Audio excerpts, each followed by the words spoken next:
Okay, welcome everybody to the Awakened Being channel. I am here with Jessica Armstrong and Karen, and we just have a really great show in store for you today, talking about a purpose. I feel like right now we're really just in this, we've just cleared out a bunch of stuff energetically when you look at what's happening with all the planets, and we're really able to like step into this brand new energy that's available to all of us. And really getting clear on what our purpose is a really great way to step into this new energy. And you know what, purpose can happen at any time. I feel like it's something that we actually choose to step into, and we choose to live out our dreams and give ourselves our purpose. So yeah, let's jump right in. Who wants to start?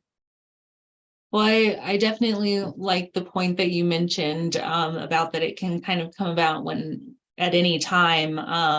Because when I think of purpose, there's all these different ways. Like maybe we have this strong connection to what our purpose is. It aligns with our values from the beginning. It's just this drive we have our whole lives. And then, some of us, maybe it comes from trauma or an extreme event of some kind that pushes us into a different on a different path unexpectedly, and that can come up. Another time is like for me is realizing that you want to find it, but you don't know how. And you search for people who have the tools and experience, like coaches, therapists, spiritual advisors, to help you, to guide you a bit, to get to that point where you're feeling like you have something that's yours and something that fulfills you, and really sparks your spirit.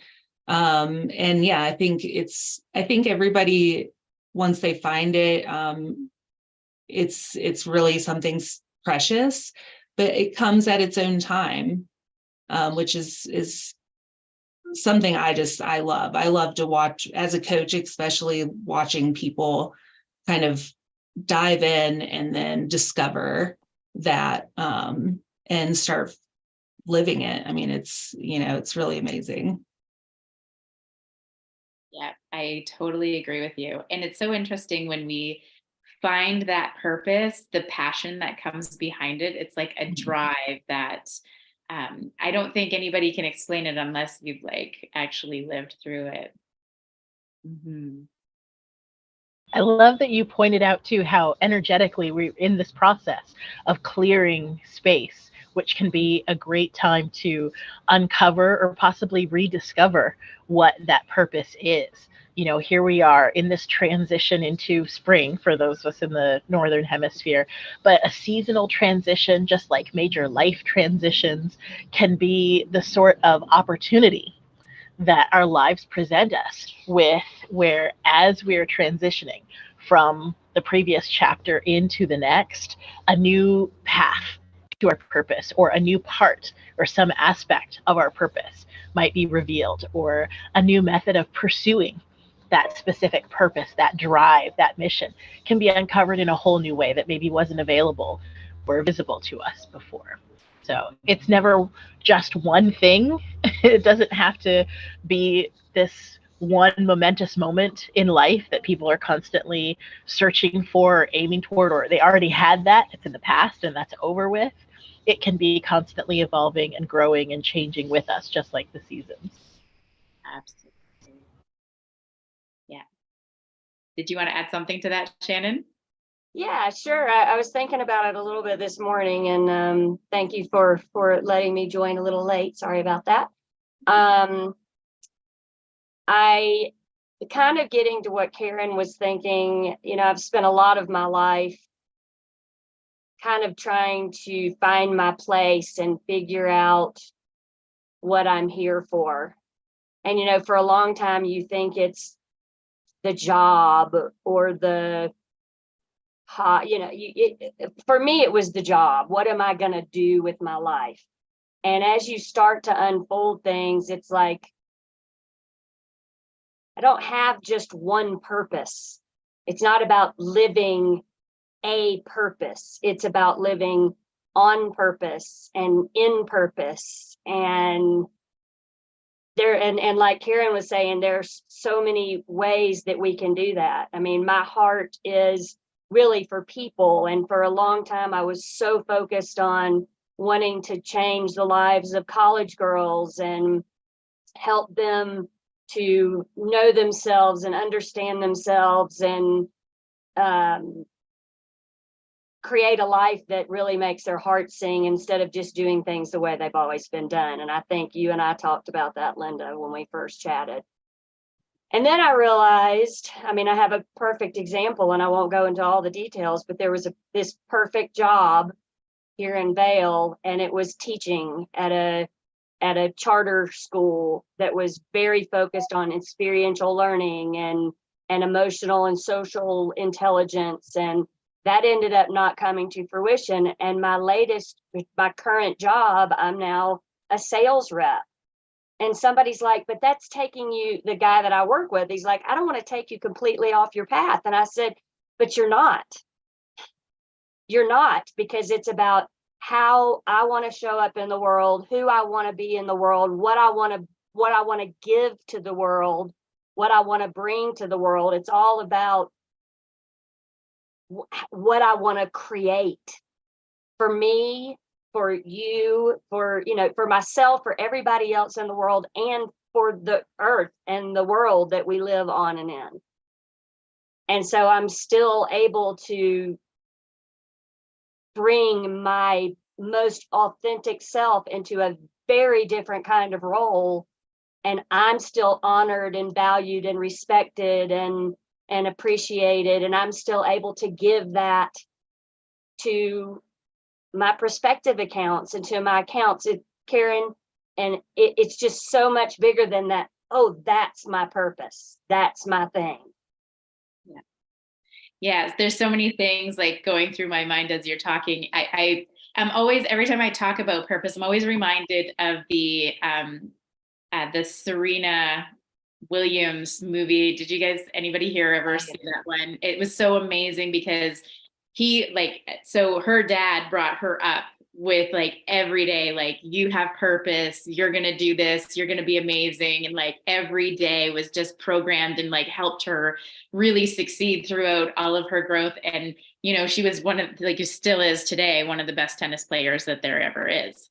Right. So it's like, when we are able to raise our children with these deep senses of purpose and like something to give and bring, because we're all special, we all have this really amazing energy that needs to come through us, but we get blocked by so many different traumas in so many different ways. And then we're living somebody else's ideas of what we need to be bringing to the world instead of really bringing our true energy to reality. And so, when we're able to really help our children understand from at such a young age that they're special and they have a special type of energy, whatever that is, to bring to the collective, it just, it ingrains this power inside of them. And the other thing that I wanted to mention too is we sometimes get this idea that, okay, I'm going to start doing this and this is my purpose. But there's so much ebb and flow to the purpose, right? So, I've gone down so many different paths and thought, okay, this is it. And then, you get so far down it and you're like, oh, I guess I'm going in this direction and going that direction. And so over time, I've learned that actually my heart and my spirit are guiding my purpose. And the more that I follow what's happening in my heart and my, spirit, and taking that step, that's actually like what you were saying, Shannon, is living on purpose. Yeah. And bringing more of that energy to the collective that needs to be brought forward. Yeah, I like that. I think the feeling of purpose is that once you have that connection with yourself, where you can let your intuition, let your heart guide you. And as I was listening to everyone, I almost was thinking of purpose as a burden, and the idea around people worrying about that purpose being something specific, and that it just made me think of what maybe the fear of searching for that and not ever finding it may be something that stops people from wanting to go on the journey, which is really what gets you to your purpose, the point where you're able to be aware and accept and love yourself unconditionally, and be able to allow your life to flow the way it works for you, aligns with your values and what you want for you, what fulfills you. So I was thinking about, when you were talking about your story, Shannon, and I was just like, a lot of people think about purpose as this one thing, and how detrimental to people who believe that and think that they will never find it. And so speaking about it this way, for people to see it as this broader idea, or this, bigger thing, and it's not just one type of thing, and that it can evolve, and we're all unique, and we bring this unique purpose to the collective, just whatever that looks like. So it was a thought that came up, and definitely wanted to share that. But I love that too, and that triggered a thought for me. What if our purpose is one and only to show up in the world as our most genuine, authentic, pure self? And like you were saying, Jessica, like, we're all different and we all have something special to bring. Maybe that's our purpose. I've never really thought about it. What if it is just, that kind of is my goal, but what if that's it? In everything and with everyone and everywhere, we are bringing whatever the gift that was given to us is, to bring that to light, or to bring that light into everything we touch and everything we do, and every way that we show up everywhere. What if? Big fat question mark. Yeah. That's a great idea. And I love that concept of us showing up as our authentic selves.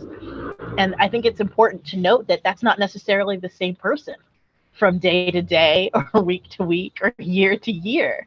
Linda, you'd mentioned that part about our purpose really being heart driven. But in order to get to the heart of who we really are, or how we can most authentically express ourselves, that requires a real journey of self-awareness and our own ever expanding self-awareness, our definitions of ourselves, our understanding not just of who we are, but how we want to best show up in the world. That's something that grows and changes with us over time. And so, whereas I think, the example of Serena Williams and her drive for tennis, that is a very powerful one. It's something I think that resonates with a lot of people, because it's something very clear, very driven, that we can see and understand, and it follows a very logical path, especially because it is so physical.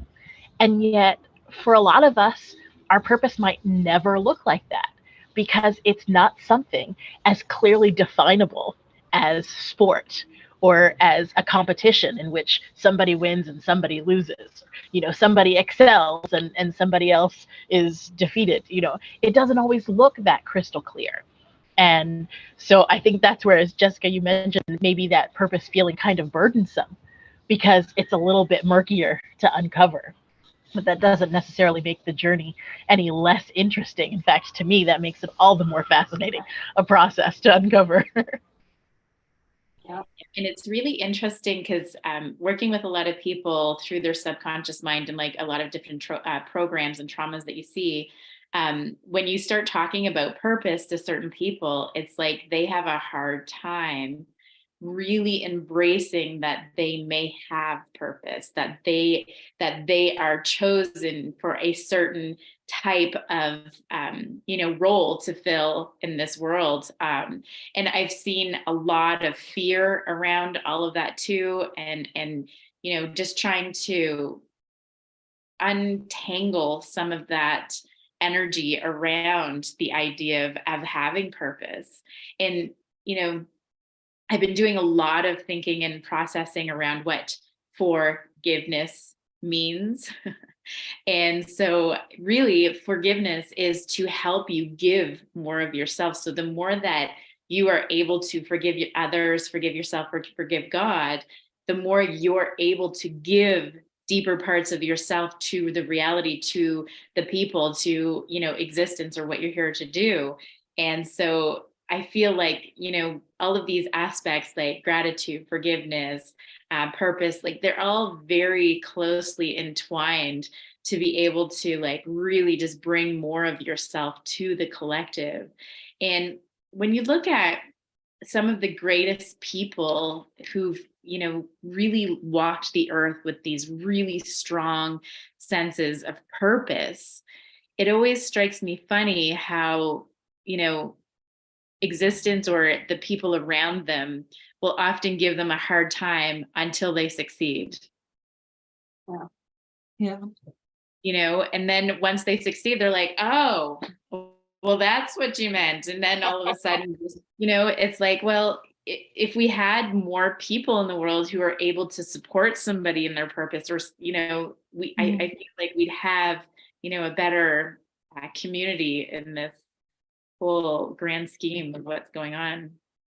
I 100% agree. Like my favorite thing is it takes a village. And I think that at our natural state, and I say this a lot because it just resonates with me so much, is that, we were all kind of brought together to work as a collective, and we all have our own strengths. And however, we grow up in this society that is now putting so many limits on people. And even if you do have an understanding of what purpose is, it feels like such a fight, because you have no outlet to be who you are really supposed to be at your natural state. You're constantly worried about being accepted. I mean, from a young age, where we need to be shown the proper way to be, the proper way to dress, and depending on what environment you grow up in, could have a lot to do with what path you take towards family, career, and it may not bring much joy, because that was not something you wanted to do. I know for me as a creative child, that was not something that was given the light it should have. Like Linda, when you were talking, I just like at the beginning, I was just thinking how much, that support and allowing me as a child to express myself and encourage it and recognize it, and help me to recognize it, would have been amazing. Of course, I wouldn't change my journey for any reason, because obviously, I had to go through the things I did to become the person I am.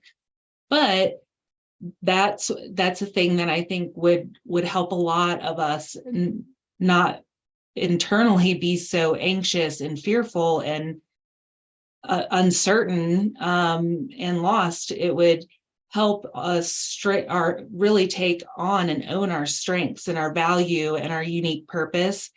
And if we all accepted that as a collective and each other that way, and we're able to work cohesively, then I think that would obviously be the best way, and it would bring us back to who we are at our natural human selves. Oh my God. And Jessica, I love that, because it makes me think. I did some work with a coach years ago now, and they had us bring to a retreat a picture of ourselves where we remember being most ourselves. And mine was a picture of me at like 5 years old. And isn't it amazing?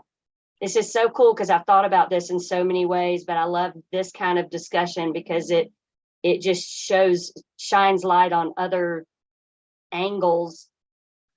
We're born as our most true self. And then exactly what you were talking about, life comes along and parents just do the best they can. And we teach what we know and we do what we know. And so we get kind of chipped away at, right? And we get formed. Well, but what we're really doing is we're losing ourselves. And then the rest of our life, we spend trying to find ourselves again. Right? We're born in our purpose. And then life happens. And I think about all the years I've spent trying to come back to the truest form of myself.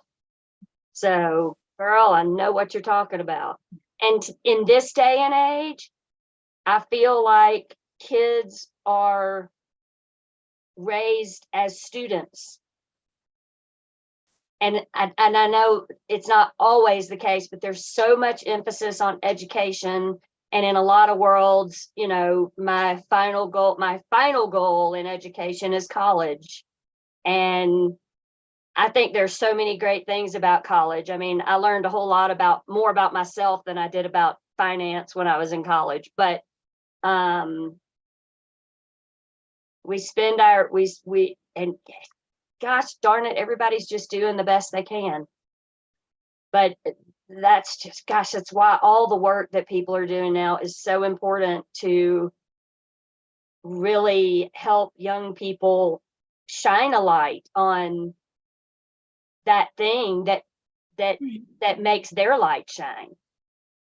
An organization that I work with is called 6 Seconds, and they're all about emotional intelligence. And they don't talk about purpose. They talk about a noble goal. And that your noble goal is really your purpose. And Karen, getting to what you were talking about and the conversation around Serena,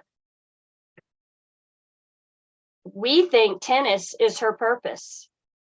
But is tennis really her purpose, or is that just her vessel for living in purpose and on purpose?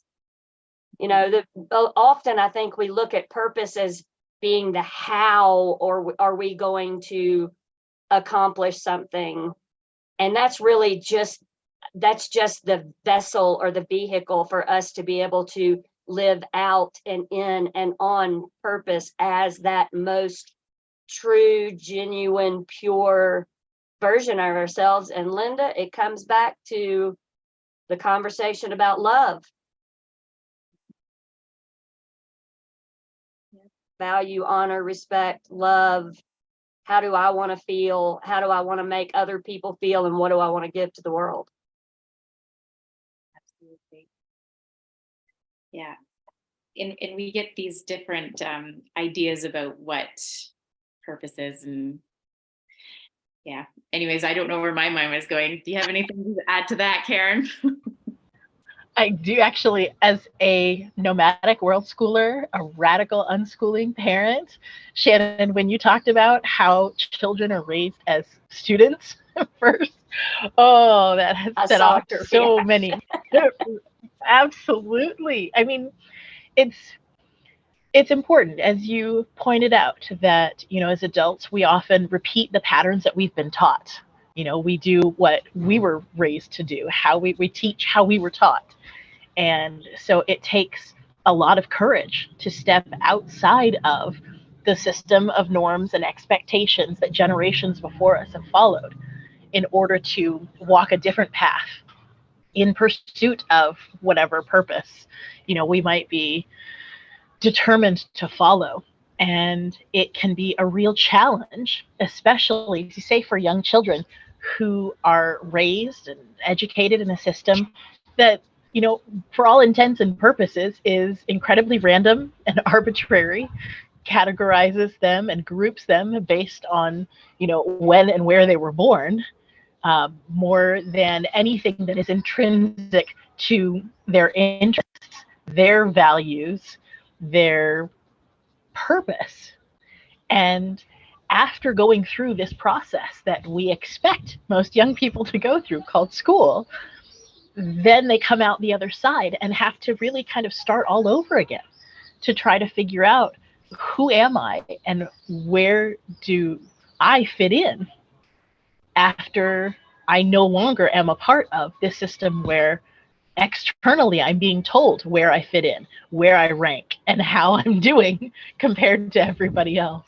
So it's very natural for us to question our purpose as young adults, later in life as adults, when we have the opportunity to step further and further away from those external systems that we're trying to impose these specific, if arbitrary, values or goals or determining landmarks upon us, trying to determine what is important, what we should be pursuing, what we should be doing in order to have value or to demonstrate our worth. And when all of the goalposts have been removed and we then have free reign to figure out again who we are, what is most essentially of value to us, and what it is we desire to contribute to the world at large. That can be a really scary process because all of a sudden there are no guardrails anymore, right? Well, there's not an instruction manual. And it's almost like in the first 18 to 22, 20, whatever, years of your life, once you're through with your education, and then you're just left to float in the wind.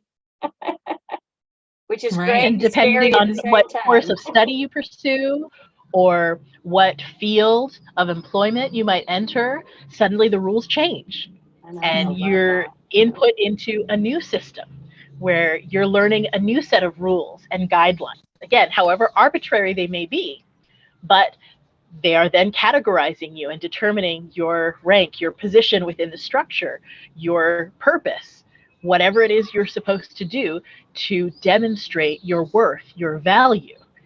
And as you mentioned, Shannon, for many of us, figuring out purpose comes down to what is my job. And we identify a lot as our job title, whatever that might be. But that's not always necessarily our purpose. And when the two do not equate, or when that job changes, it causes a lot of upheaval in our determination of self, and especially of self-worth. So it's really important for us to have that time and that space to really process outside of the external pressures, to figure out at our core what we most value, what is important, what is meaningful, what is really worthy of our time, our energy, our attention, our emotional attachment. And when we think about it from that perspective, it's no wonder that it's such a scary process. I love that you pointed that out, Karen, the fact that if you really identify yourself with something like your job or I don't know, whether maybe it's a sports team or the town you live in, and I take that on as like an identity, that if any upheaval happens or you have an opportunity that could be really great, but it's going to change your settings, how much fear can happen around that. I mean, I've seen it in people's eyes, the thought of changing that. And so allowing your purpose to be something that can evolve and be bigger than, what you're doing at any point in time, but just the whole picture allows you to adapt and take new opportunities and face challenges and get through things easier with confidence, that you're still aligning with what's right for you and what is fulfilling for you, and you're going to be able to navigate the path regardless of, the things that change. It's just so important to really realize that the importance of not allowing yourself to identify with things. And of course, that comes from, feeling safe and survival and, being able to expand past that is not easy for everyone, and which is understandable. And back on the education and the students, I was actually reading this article about how, because kids, it was a teacher who was talking about how, the way children are acting in school. And honestly, as an adult, when I think back at being a student for so long and spending so much of my childhood in classes and things that just, and at school with all kinds of, dress codes and things that you had to abide by. And, just learning these things that just were, took up so much of my time when I could have been expressing myself more, where I loved like my art classes.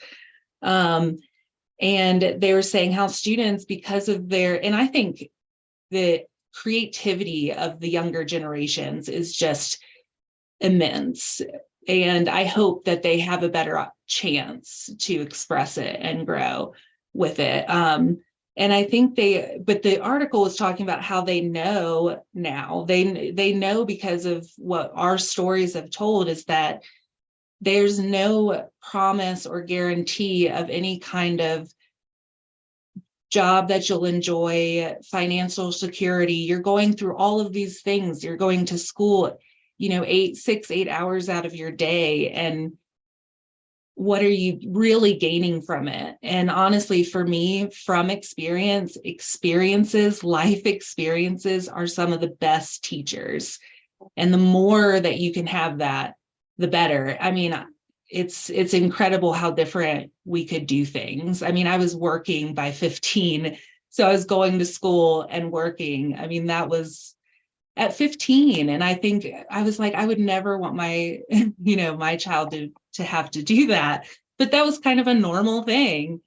So yeah, it's just so important that we do have, because there isn't a training manual, but there is the idea of what we can be doing better. And we just need to have that intertwined into our educational system. Yeah. Well, I love what you were saying about the creativity being supported a little bit earlier, and like allowing, because, doing the inner child work, one of the things that I notice is, especially like when we first start exploring the world and we're starting to walk around and move around and stuff, there's a lot that happens between 9 months to about 18 months to a year, 2 years old, where, if the discipline is not, if the child is not supported in their curiosity and in their ability to, move into areas, and instead of being really harshly disciplined in that, and being redirected, instead of saying, no, don't do that, and not explaining, but just saying, how about we do this instead? It's such an easier. So a lot of times what I see, and the whole point of that is, I see people getting stuck in the fight or flight from that time frame, and it stays with you all the way through your development. And when you're stuck in fight or flight, your creativity goes down, your ability to problem solve goes down, and so you just aren't able to problem solve at a higher level than children who, instead of being disciplined or redirected, or or pushed into a direction of, why don't we be creative? Why don't we play? Why don't we do something that engages your creative mind?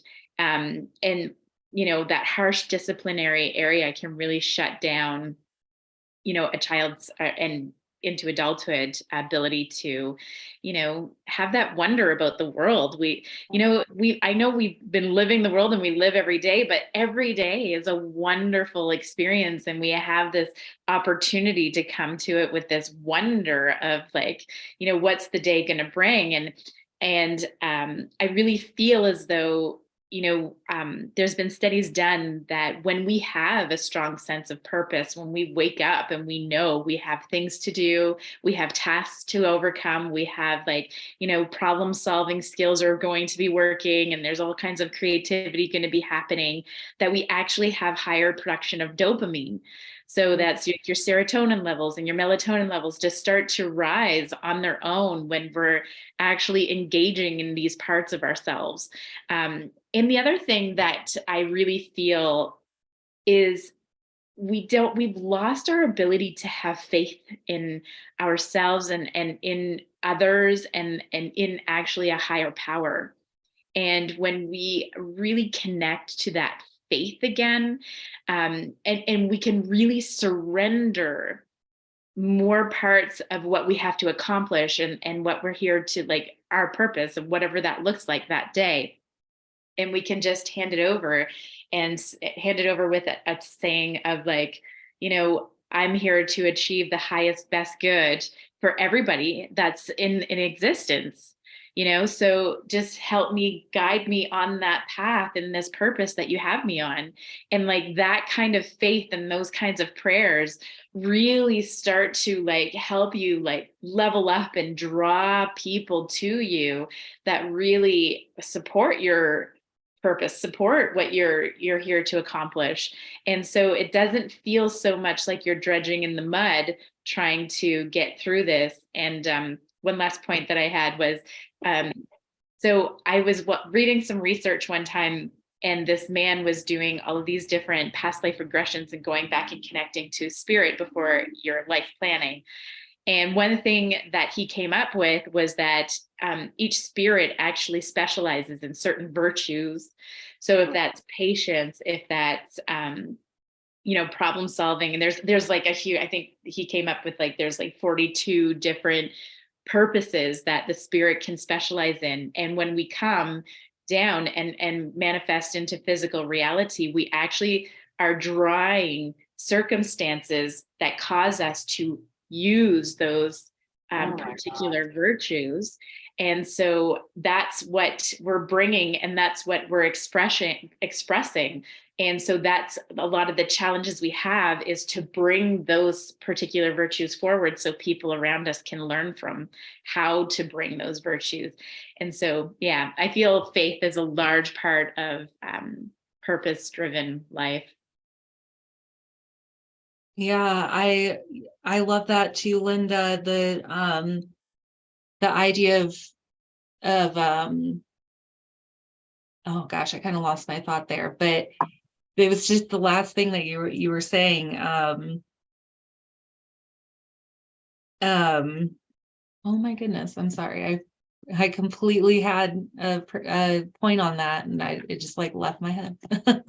That we're assigned a purpose, that part of it. Yes. The having something happen and being able to utilize what you learn from that and being able to share it with others, so maybe they don't have to experience it the same way. Like for me, the way that I coach is really a lot about that, because of my journey was long, it was hard, but because of my openness, I was able to collect a lot of tools and knowledge about the work that we were really doing and what was going on and what those feelings were, and to be able to help others get there faster by taking those tools and practices, and just even the ideas of what things are. That loss of faith makes me think of how, each time I want to make sure that we're creating some kind of hope or possibility at the end of the session, for just even if it's for the week, because that feeling or that, and even if you can visualize that idea of hope can really bring back some of that faith and give you that momentum that you need, which is just beautiful. Yeah. Shannon, you were expressing a little bit while I was talking. What were your thoughts that were coming Well, up?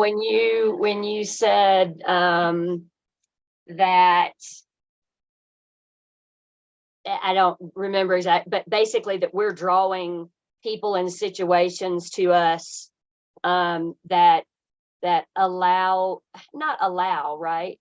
We draw certain people and situations to us that allow, for lack of a better word, that present an opportunity for us to then share our purpose, share our gift. Mine is discernment.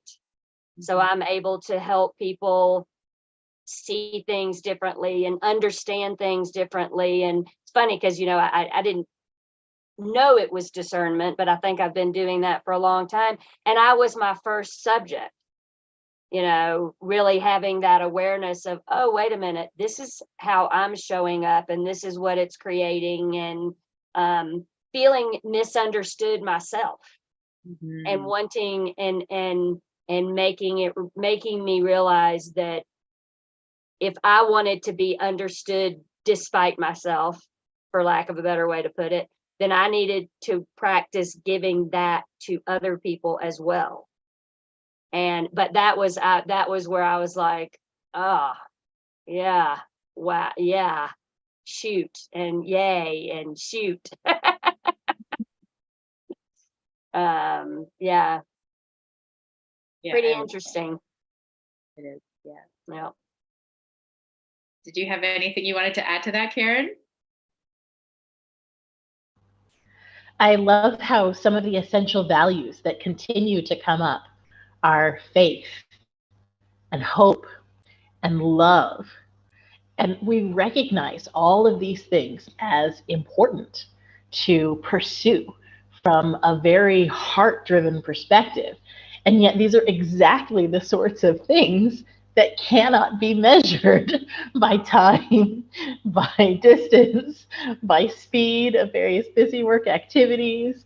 It really exemplifies the sort of contrary nature of both pursuing our purpose in our lives and also constantly measuring or comparing what that could possibly look like from one person to the next, from 1 year to the next, in one setting or another. There's so much that simply has to be felt and known and experienced in order to truly reach an understanding, the kind of personal clarity and comprehension that comes with living off the rails. And I think it's really amazing, the analogy to childhood that you brought up, Linda, with the sort of guardrails that we as adults especially want to put into place to,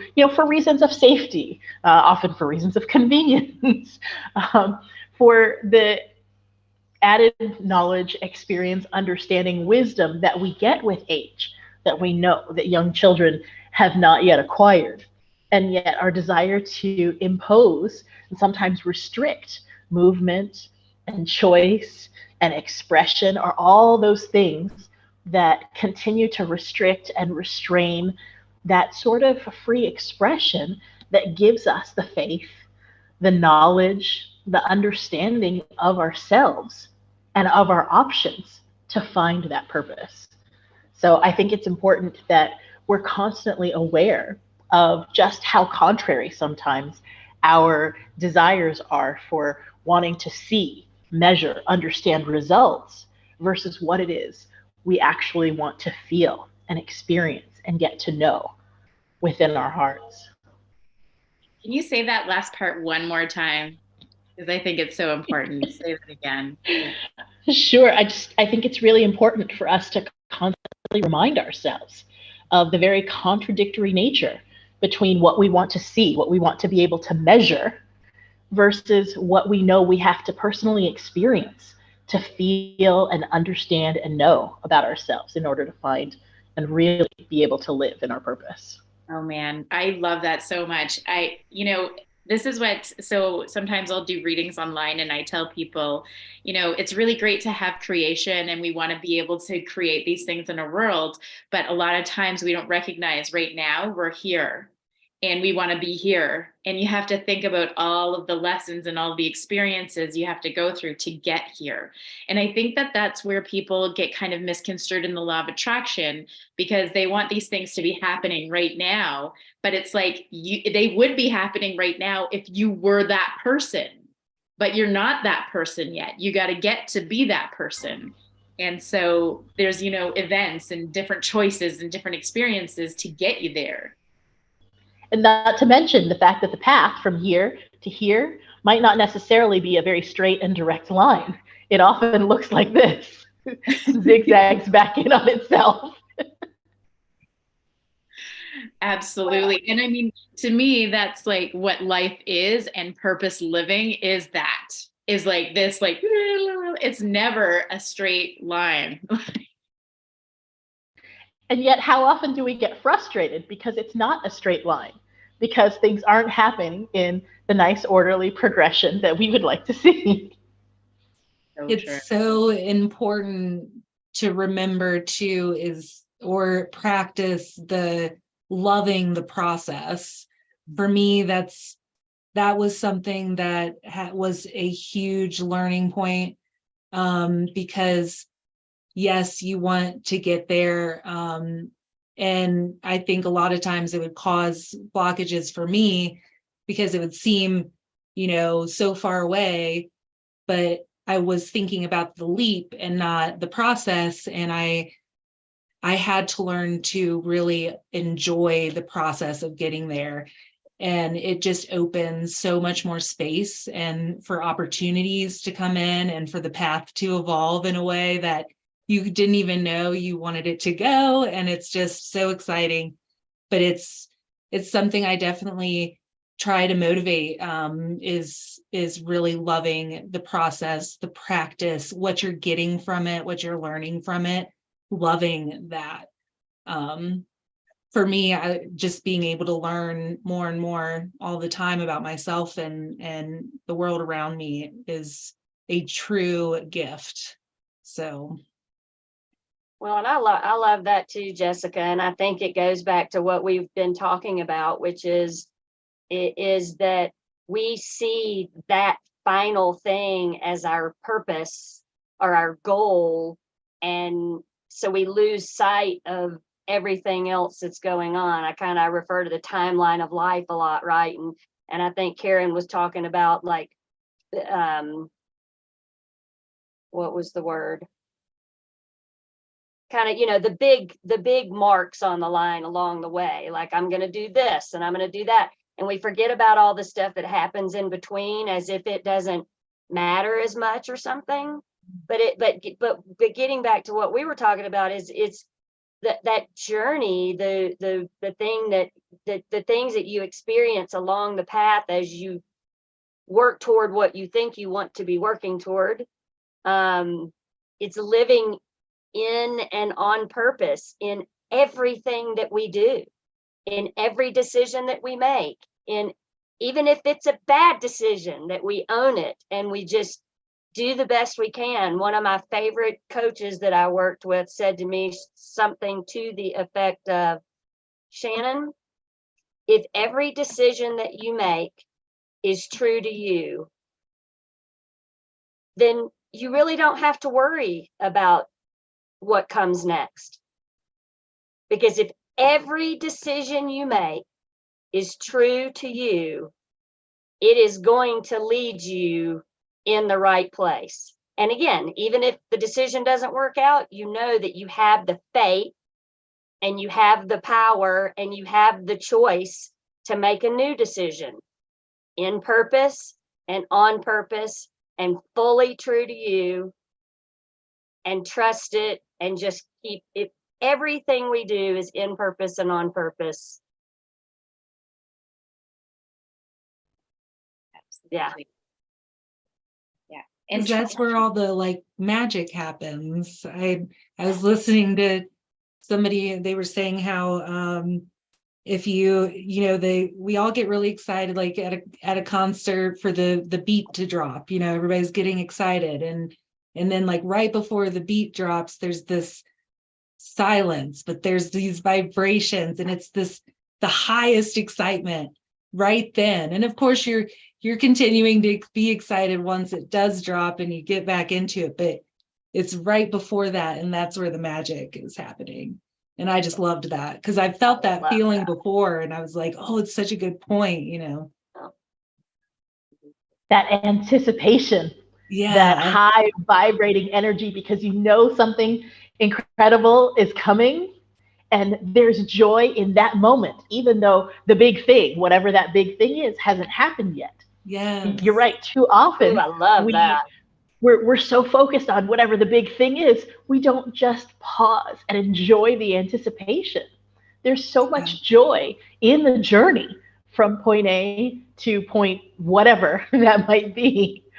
And when we're truly living in our purpose and on purpose, we can fully experience the joy of that journey wherever in the wandering cycle it might take us. Yeah, and that's I feel like that excitement too really comes back to that faith of everything kind of turning out the best that it could, even when it goes way off the track, even when you're like, down and out and you don't know what turn is going to come next, or you don't like, I've gone through so many different, especially in the last year, I've lost a really like two very significant parts of my life were completely crushed. And it's, I really feel like it's really shown me how, okay, yeah, those things can happen. It's okay. You give yourself a moment, you got to grieve, or you got to go through what you got to go through, but you can't let it take you down. You can't let it, like, life still has to keep going. You still have to wake up every day. You still have tasks to do. I still have people who rely on me. I still have like, things that my purpose in this world, whatever that is and what that looks like. And the more that I just keep, not allowing those circumstances to destroy me and go into these deep depressive states because things don't look the way that I think they should, then I'm able to still just continue, plugging away, even if it's, and I've really trained myself to be okay with the fact that maybe it's like a week or two of just allowing myself to sit in the energy, to sit with it and heal it and love myself and know that even that is my purpose and that's driving me to my purpose and wherever I'm going, right? So everything now becomes part of purpose, and that's living on purpose, not putting myself down if I'm not doing, and being like, no, actually, this is part of me doing. Just the sitting and being in it and loving myself through these hard experiences is part of the doing, and being okay with that. It's been, I think in the last part of the being. Yeah, absolutely. Yeah, we're all humans and we're all having a human experience. So as much as it would be nice that we could just, hurdle over all of those negative aspects of life, that's just not reality. And when we're bringing something positive in, something negative comes in with it. That's just the nature of what life is. And the more that we can accept that and grow with that, the better it is for us. And really trying to get back to that space of neutrality about the situations, that's where we really start to bounce back and we step back into our ability to create in a big, huge way. And faith is truly a very essential part of that as well, because especially when you're going through those moments of grief, of pain, of suffering and loss, when things don't look like what we thought the Hollywood movie of our life was going to look like, there's no other way to continue to persevere through that but with faith, whether you put that in the divine, a higher power, the universe, within yourself, the support system of friends and family and loved ones around you, but the knowledge that even through the most challenging of times, you can still absolutely be living in your purpose, living on purpose. And that even the pain, even the suffering, even the challenges can be a part of shaping you into the person you are intended to be. And I truly believe that that is the case. I believe that actually the most wonderful things come out of the biggest hardships that we've had to go through. I truly believe that. And I mean, I work with a lot of people who've been through like insurmountable amount of pain and experiences going through, their childhood and what that looks like. And to be able to say, you know what, though, this is what your strength is. These hardships are what built you to be able to do the things that you're doing, to be able to step into that place where now you own yourself. Nobody else can take that away from you. I believe that it is the hardships. There's a parable that I study Buddhism and different religions, but there's a parable and they talk about, the seed. When we plant the seed in the deep, dark ground, and it has a lot of things to overcome to become the beautiful plant that it is. And if it didn't have that journey of like having to go through all of those hardships, the fruit would not have the same flavors. The vegetables would not have the same flavors. It's through the hardships that the deliciousness of life comes out. Mhm. I like that. I love that. I would definitely say that I feel the strengths that I was able to build through my dark time that was long gave me the courage and the faith that I would be able to get through healing and come out on the other side. And so that I love that analogy, that like that's where all that stuff comes from. I mean, if I hadn't gone through that, I just can't imagine how much I would have taken from the journey that I started to get here. So yeah. Yeah. I So like that too. To And continue your plant, go ahead, Karen. to continue your plant analogy, there are times when we're experiencing grief and loss that we feel absolutely buried in it. But if, as you say, we're not truly, that's not the end, but we're just a seed, that is where the beginning of that new growth actually happens. And everything that's come before is what helps us form the roots that help us to find the security beyond that deep darkness. And as we continue to pour into ourselves, all of the nourishment, all of the things that we already have within us, that's part of what pushes up from that seed to become that sprout that breaks through the ground and shows up in the world as some completely different version of what was already inside. Beautiful. Well, and I also want to create space for so many of us who don't fortunately experience the dark, dark places, but we kind of live in this forever gray. And that just because we haven't gone into those deepest, darkest places, it's okay for us to not be okay. absolutely. It means that we're not in alignment with our purpose. And I don't know if you're ever like, I really do feel like no matter what, you're always in alignment with your purpose. And it's not like you have to go through those deep, dark places. But sometimes what happens, and I've seen this before, is that we get kind of like this feeling of complacency. And I don't think that we recognize sometimes, because really ultimately it comes down to what a dark place for you and a dark place for me Exactly. are two different Right. things. Like I've seen myself work with somebody who has been through some of the worst atrocities that I've ever seen anybody go through. And they're telling to me, and I can sense like they've worked through this. They're in a neutral place. It's not really triggering. There might be a couple little areas that still need a little bit of work, but then you talk to somebody else who their dog got run over, and it was like you can feel the pain and how deeply that affected them.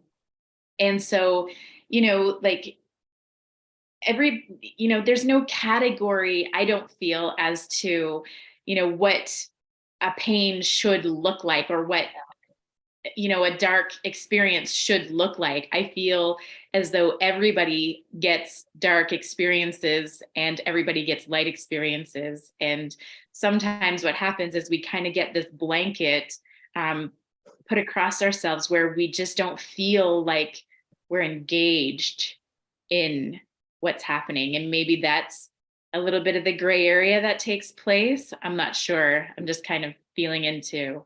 Yeah, no, I think it's because I know that I was put on this earth to bring certain things, and I think I've done a lot of classes and workshops and things, and I know that I have a message to bring to the world that's very important. And when you go to these workshops and things, it's like, oh, well, I had this, I was almost murdered, and I was this and I was that. And they're always looking for people that have these more, and I want to use the term loosely, but more kind of grand or grandiose or sizable, like really, it's kind of like that thing. It's kind of like Serena Williams with her tennis. And so it's something you can see. It's concrete. It's an experience that can be defined and told and shown.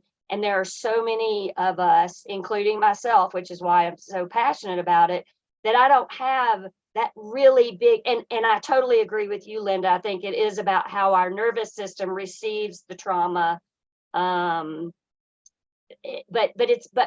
for me, what I've gone through, you can't really see it. People would look at my life and say, you've had a great life. And I agree, but for so long, I wasn't living, I was living to, again, kind of to come back to my 5-year-old self. Exactly. Not the childish, but the childlike, and the wonder and the curiosity and the creativity and the play and all of, I've got chills. And so I just wanted to kind of put that out there for anybody who might be listening, to let them know, to give them permission to not be okay. Even if it looks like your life is perfect and you have all the pieces, and, keep looking and listening.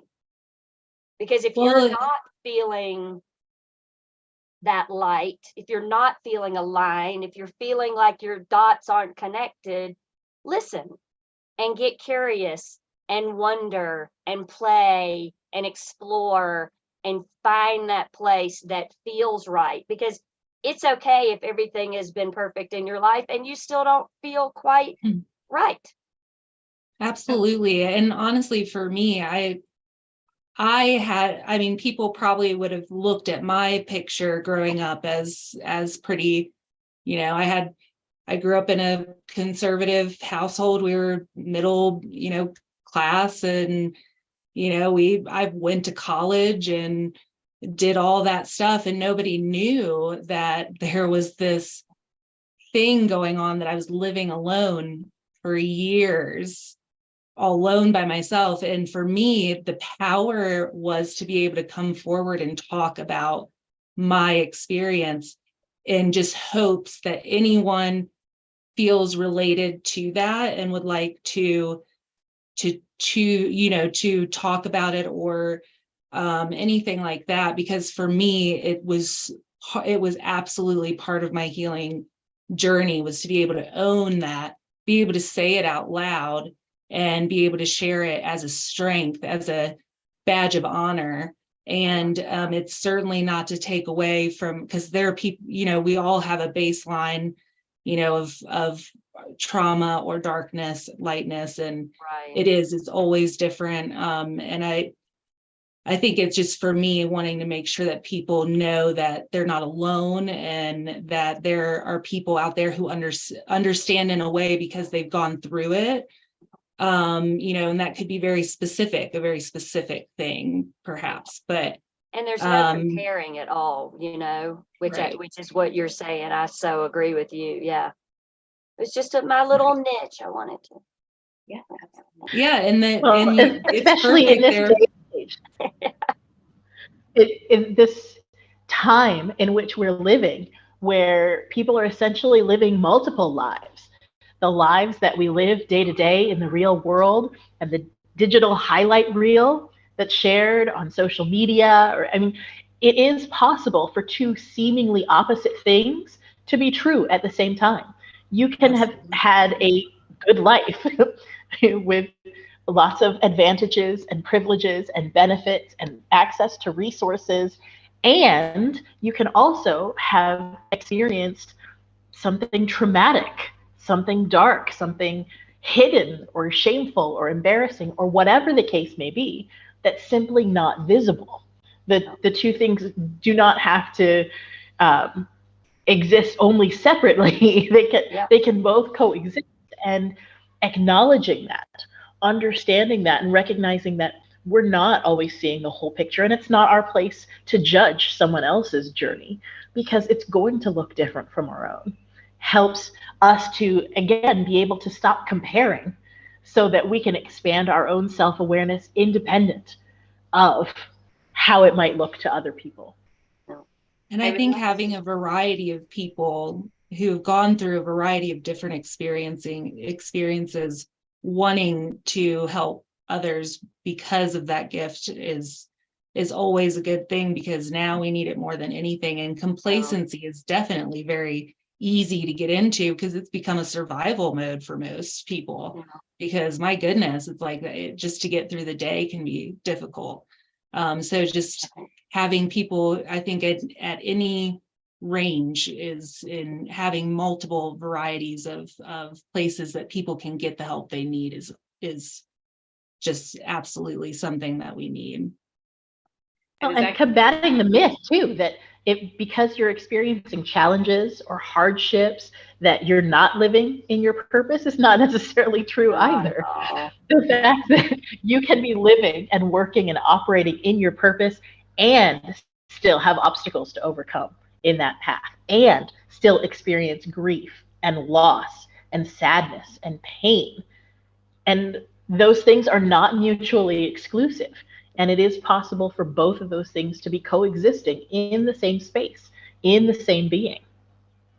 I was actually journaling about something like this last night, talking about when the spirit matures, or when there's like a new level of understanding between mind, body, spirit, that new things become aware, new things. So, to me, it happens in the emotion system.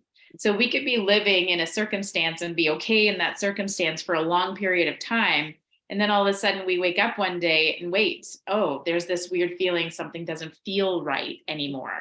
And I feel like this is like a spiritual, there's like a maturity that's happened. So then it becomes in our awareness, this particular relationship or this particular circumstance does not feel right anymore. And so we need to start changing and shifting what that looks like. And that there's like 3 stages. Well, I talked about it in 3 stages that we go through to be able to really process what that is. There's the awareness, then there's the what is not right about it, what is, understanding what is not fitting anymore. And then there's the action or the voice or the change that needs to happen to get yourself back into that space of being in alignment with yourself again, and that looks like there's all, our emotions, there's so many different arrays of what that is. I mean, we can't even say it's one particular, but that gray area or that despondency, that's part of that, right? So it's like you know, that emotion is just there to give you awareness Yeah. of something that's not aligned anymore. And then, you know, so yeah. Wonderful conversation, by the I way. know. I'm just really enjoying all of these perspectives. And I just, you know, I feel like this is such a beautiful conversation to put out into the world. And I thank you ladies all so much. I think we're coming to the end. Is there anything anybody wants to add before we tie it up? Just thank you all. I really enjoyed the conversation. So Me too. lots of good takeaways. Yeah. And self-awareness, right? Paying attention to who we will be, not what we will be. And the same thing in the education with young people.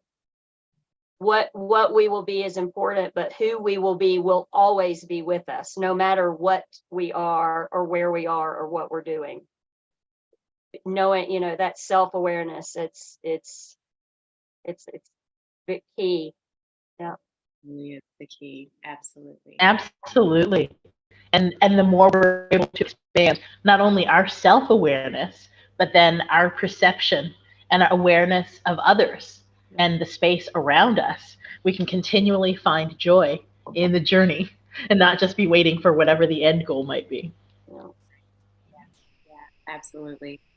Well, thank you so much, ladies. I really appreciate your time and coming on here. And I really am so honored and happy to connect with every single one of you on this topic, and looking forward to many more in the future. Thanks, Sounds Linda. good. Good weekend, everybody. Happy Friday. Thank you.